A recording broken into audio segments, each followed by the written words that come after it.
Hi, Brady. This is Rod Risley. How are you today? Very well. How are you, sir? I'm doing just fine. Thanks for joining us today, and thanks for aspiring for this position of leadership. We sincerely appreciate. We know how busy you are, and you're taking time to do this. It means a lot to the organization. It's no trouble at all. Well, good. I wanted to ask you some questions with regard to your candidate application that you responded to with regard to leadership. You have been involved in the Hugh O'Brien Youth Leadership Program and one of your youth church programs. As you think back on those experiences, Brady, what do you think were the most important leadership skills that you developed through that experience? By far, learning to communicate with other people. Leading is not a one-man job. It's all about being able to take ideas and take thoughts and concepts from those that you're leading and working with. It's a very important part of leading. Okay, when you say communicate, what does that mean? You learn to communicate. Exactly what did you learn, and how did you change what you were doing from before the experience to after?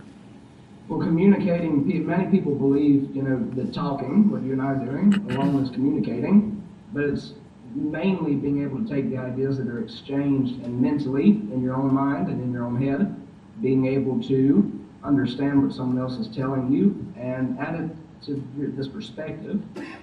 And it's very much about perspective and being open-minded enough to share those concepts and those ideas and have a mutual respect for what someone else is saying. And before the Hugh O'Brien Youth Leadership Conference that I participated in, and before working in the youth and some of the other things which I've worked with, that's something that I never quite realized so well as after those conferences. Okay, well, tell me about that experience of going through those conferences, because you must have identified at some point, you talk about communication, but somebody must have said something and it resonated with you in terms, I don't do that well.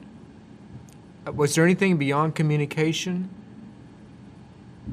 Simply being able to, you're talking about beyond communication as far as a leadership skill, yeah. To someone. Like I said, respect. You don't need to talk down to anyone.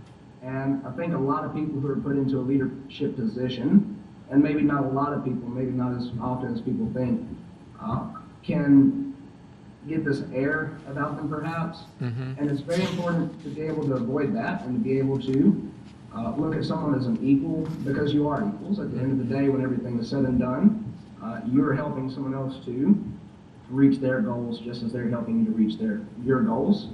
And it's very important to be able to have a mutual respect for your fellow man in that sense.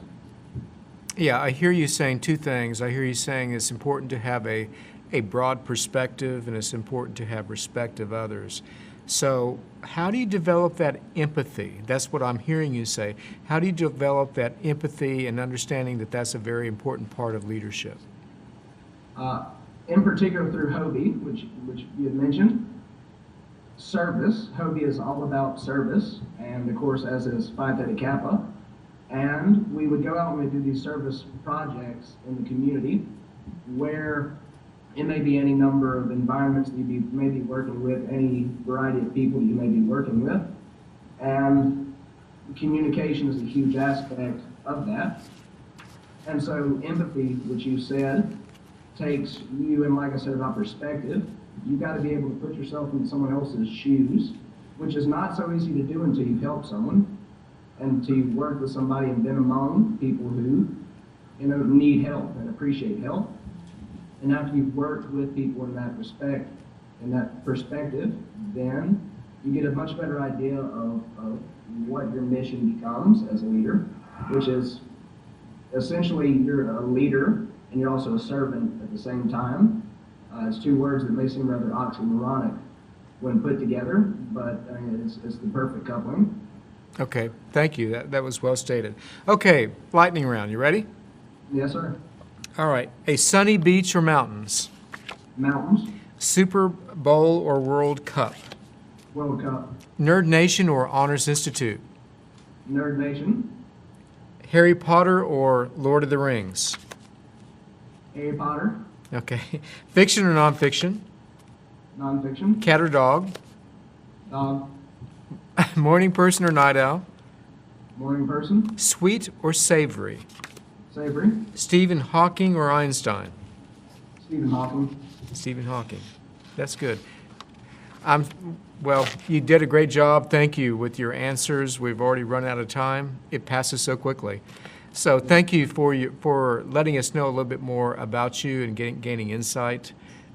We wish you great success with your campaign, and thank you again for stepping forward. Dr. Risley, thank you. I really appreciate this honor. Look forward to seeing you soon. You too. Okay. Have a good day. You too. Thanks. Yes, sir.